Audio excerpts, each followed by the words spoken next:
जी नाज़रीन अस्सलाम वालेकुम। बहुत सारी खबरें इकट्ठी हो गई हैं, उन सब पे कोशिश करेंगे कि सब पे तबसरा कर दें 2-2 मिनट का। और खबरें बड़ी अहम हैं।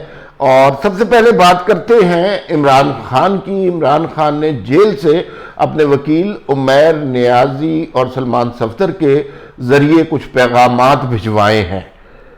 पैगामात किसको भिजवाए हैं और कैसे भिजवाए हैं? मेरे ख्याल में वो सियासतदानों से तो बात नहीं करना चाह रहे, डायरेक्ट बड़े इदारे को पैगाम भेजे हैं। और वो जो है पैगाम जियो की वेबसाइट पर उसी तरह कोट हुआ है कि वो इस तरह हो रहा है, जो हो रहा है उससे ज़्यादा नहीं होना चाहिए। इमरान खान की बड़े इदारे से अपील। ज़ाहिर है बड़ा इदारा यहाँ पे ना पार्लियामेंट है ना सुप्रीम कोर्ट है। आप और मैं बहुत अच्छी तरह जानते हैं इमरान खान किससे मुखातिब है। और उन्होंने जो बातें की अपने वर्कर्स को मुबारकबाद दी। अब ये उमैर नियाजी की जुबानी है, अब वो सच बोल रहे हैं झूठ बोल रहे हैं हमें नहीं पता। उन्होंने कहा जी कि उन्होंने अपने वर्कर्स को मुबारकबाद दी। उन्होंने कहा कि पीके वफाक और पंजाब में हम हुकूमतें बनाएंगे। और फिर उन्होंने कहा ये कैसे हो सकता है 50 सीटों वाला जो है हुकूमत बना ले।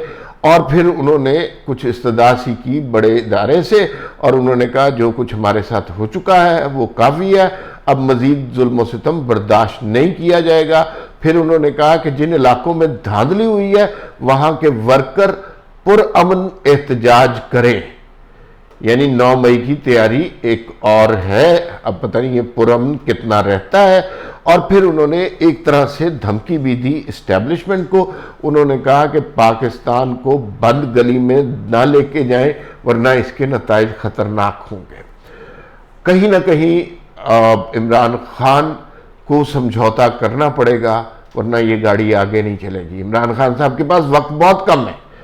जैसे ही अरकान का नोटिफिकेशन होना है उसके 72 घंटे के अंदर आज़ाद अरकान ने किसी न किसी पार्टी को ज्वाइन करना है। अगर इमरान खान ने कहीं समझौते कई चीज़ ना दिखाई तो इसका मतलब है कि मामलात गड़बड़ होंगे। और आज मुल्क में मुख्तलिफ जगह से फसाद की झगड़ों की इत्तला भी आना शुरू हो गई है। ये काम बहुत ख़राब हो जाएगा। एक दफ़ा फिर मैं बता दूं, और हमने तारीख से ये सबक सीखा है, आप रियासत के साथ जंग नहीं जीत सकते। दोबारा जंग करने की कोशिश करेंगे दोबारा मार खाएंगे, ये नहीं हो सकता। दोबारा रेड लाइन क्रॉस करेंगे दोबारा पकड़े जाएंगे। जो 4-6 लोग बाहर रह गए हैं वो भी पकड़े जाएंगे। तो किसी तरह कॉम्प्रोमाइज सिचुएशन में आए, किसी तरह लोगों से बातचीत करें। आज़ाद अरकान 92 है कौमी असम्बली में, अपनी किसी के साथ मिलकर ही हुकूमत बना सकते हैं, अकेले नहीं बना सकते। मिलना खान साहब को कबूल नहीं है। डेमोक्रेसी का मतलब है को एग्जिस्ट करना, एक दूसरे को बर्दाश्त करना, कुछ अपनी मनवाना कुछ दूसरे की मनवाना। खान साहब को बचपन में किसी ने सबक पढ़ाया था कि ये चोर डाकू है। हालांकि खान साहब की अपनी जमात में बहुत बड़े बड़े चोर डाकू निकल आए, तो वो सबक खान साहब को जहन में अब अटक गया है।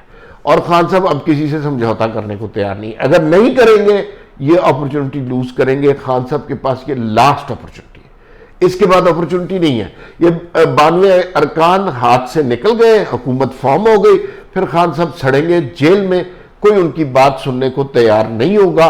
और ये वकील शकील जो बाहर निकलकर बात करते हैं, इन्होंने भी बाहर निकलकर बात करना खत्म कर देंगे। कहीं ना कहीं खान साहब को सुलह का झंडा लहराना पड़ेगा। लड़ाई झगड़ा दंगा फसाद हर वक्त नहीं चल सकता, इसको रोकना होगा। यह खबर थी सबसे पहली। अब इसके अलावा कुछ और खबरें भी आपको मैं बताता चलूं। हुकूमत साजी के लिए दूसरी जानिब बड़ी तेजी से मुलाकातें शुरू हो गई। 11 बजे आज MKM के वफ्द से मिलना था। पीपल्स पार्टी के साथ दूसरी मुलाकात का आगाज हो गया है और ये मुलाकातें तूल पकड़ती जा रही हैं। अपने अपने मुतालबात हैं। वज़ीर आज़म वफाक, अगर वो पंजाब में पीपल्स पार्टी आपको सपोर्ट करेगी, क्योंकि दोनों फंसे हुए हैं, ना पंजाब में हुकूमत बना सकते हैं पीपल्स पार्टी की मदद के बगैर, ना पीपल्स पार्टी वफाक में हुकूमत बना सकती है बगैर नून लीग के। तो फंसे हुए हैं, तो लिहाजा एक दूसरे का ताउन चाहिए। अब उसमें बहस होगी कि वज़ीर आज़म के शो, अगर पंजाब में ये कहेंगे कि हम पंजाब आपको देते हैं तो वज़ीर आज़म के ओहदे पर एतराज़ होगा। वज़ीर आज़म के ओहदा वो कहेंगे कि हमें दे दें। फिर चेयरमैन सेनेट बहुत इंपॉर्टेंट होता है, फिर उसके बाद मिनिस्ट्रियों पे झगड़े होंगे, फॉरेन मिनिस्ट्री किसके पास होगी, वो बिलावल, असल मिनिस्ट्रियां तो 3-4, वजीर खजाना कौन होगा, इंफॉर्मेशन मिनिस्टर कौन होगा, और खारजा की पॉलिसी किसके पास होगी, दाखिला की स्ट्रेटजी किसके पास होगी, यही वजारतें होती हैं। फिर इसके बाद बलूचिस्तान में भी ये दोनों पार्टियां चाहें तो मिलकर हुकूमत बना सकती हैं।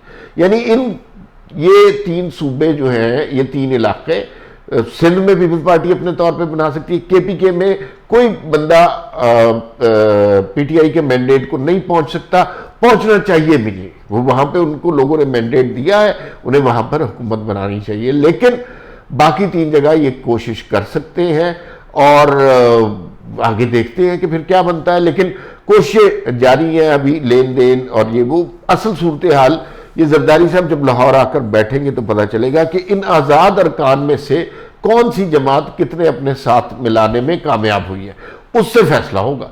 और 72 घंटे उसके लिए चाहिए। जरदारी साहब इस मामले में बहुत मशहूर है। हो सकता है जरदारी साहब इतने आज़ाद बना लें कि वो सिंगल लार्जेस्ट पार्टी बन जाए, विफाक में भी और पंजाब में भी, ये उनके अंदर एबिलिटी है।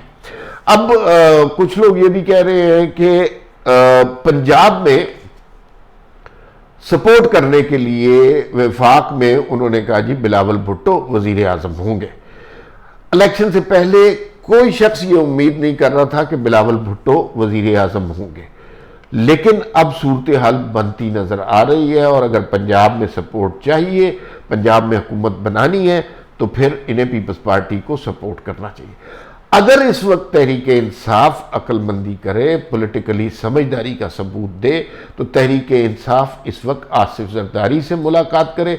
आसिफ जरदारी का दिल बहुत बड़ा है इस मामले में, वो भूल जाते हैं किसने क्या गाली दी है, किसने क्या किया है।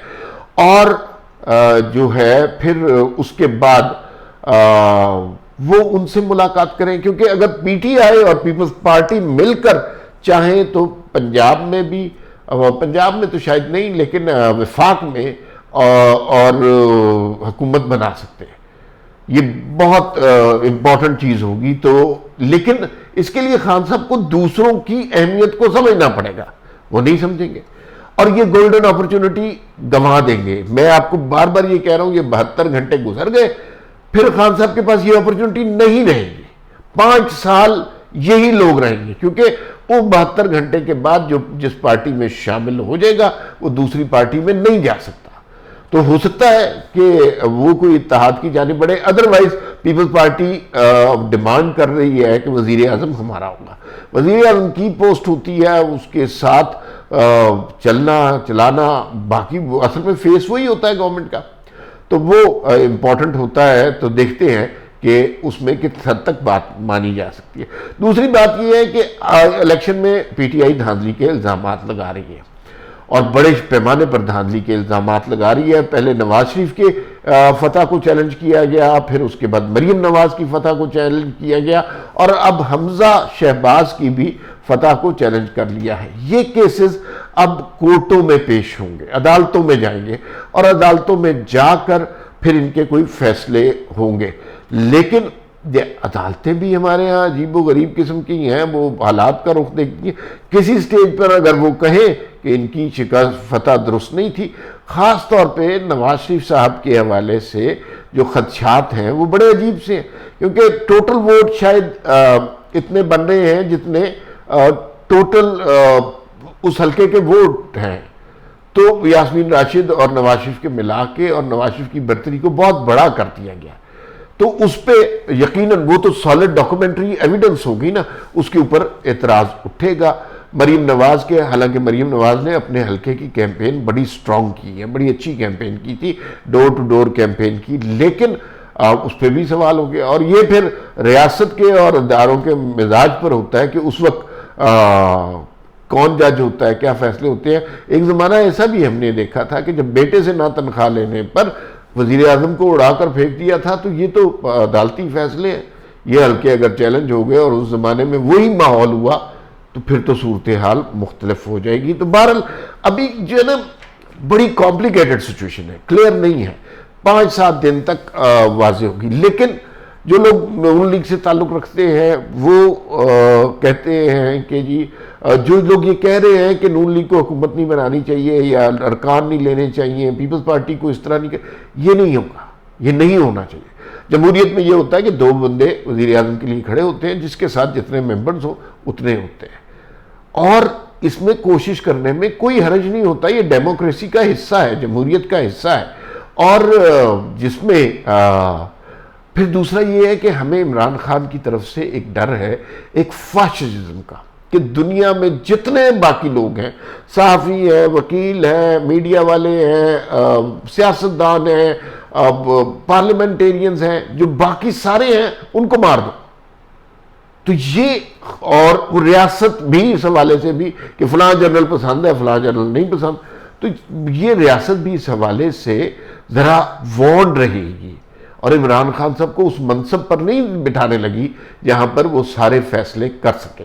इमरान खान को अपनी सियासत पर समझौता करना पड़ेगा अगले 72 घंटे के अंदर। अगर नहीं करेंगे तो फिर इमरान खान 5 साल जेल में ही रहेंगे और उनका कोई पुरसाने हाल नहीं होगा। ये बड़ी वाज़ेह सी बात है, इसमें कोई कॉम्प्लिकेशन नहीं है। फिलहाल इतना ही, फिर मुलाकात होगी। अल्लाह हाफिज़।